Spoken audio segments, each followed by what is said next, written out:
Today, we are going to show you how to disassemble your force trolling motor for servicing the trolling motor mount components.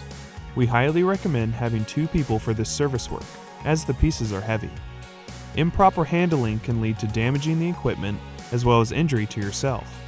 If you are uncomfortable with performing any of the service work yourself, please visit www.garmin.com/dealers.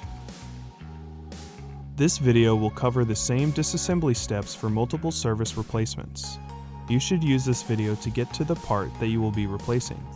Then, you will want to replace that part and watch the reassembly video.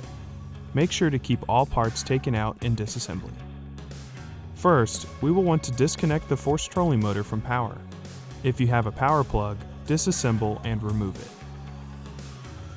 Next, using a number 1 Phillips screwdriver, remove the single screw that secures the upper tab of the cable bracket to the mount base, and then remove the bracket. Using a 3mm hex bit or wrench, remove the 4 screws that secure the 2 brackets to the mount on both sides of the cable channel. Next, pull the power cable out of the channel on the side of the mount. Disconnect the transducer cable from your chart plotter. Then, pull the transducer cable out of the channel.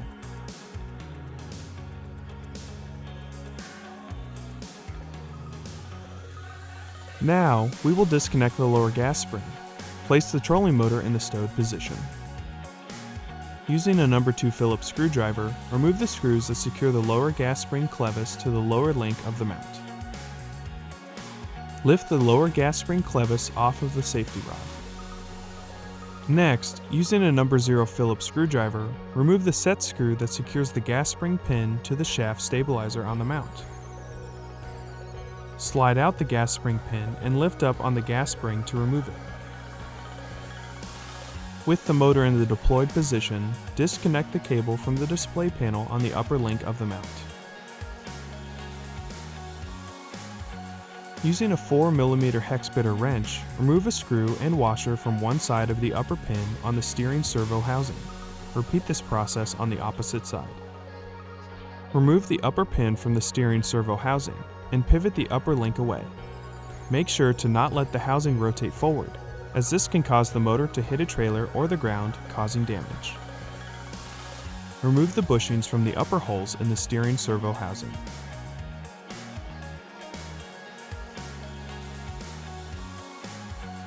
Now, using a number 2 Phillips screwdriver, remove the 2 screws that secure the upper gas spring clevis to the lower link of the mount. Then, lift the upper gas spring clevis off of the safety rod. Next, using a number 0 Phillips screwdriver, remove the set screw that secures the gas spring pin to the shaft stabilizer on the mount. Slide out the gas spring pin and lift up on the gas spring to remove it. Now we will disconnect the steering servo housing from the lower link of the mount. We highly recommend having 2 people for this service work, as pieces are heavy. Improper handling can lead to damaging the equipment as well as injury to yourself. First, slide the safety rods away from the steering servo housing to release the lower pivot pin. Making sure that someone is supporting the weight of the steering servo, push the lower pin out from one side and then pull it to remove it completely. Place the steering servo down somewhere safe and out of the way. Next, we will remove the lower link from the mount base. Using needle nose pliers, disconnect the spring from the hook on the base of the gas spring. Using a number 2 Phillips screwdriver, remove the pin covers from the side of the mount base. Push the pin out from one side and pull it to remove it from the mount base.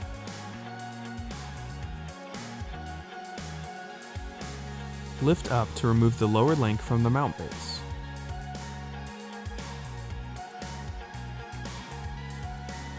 Next, we will remove the upper link from the mount base.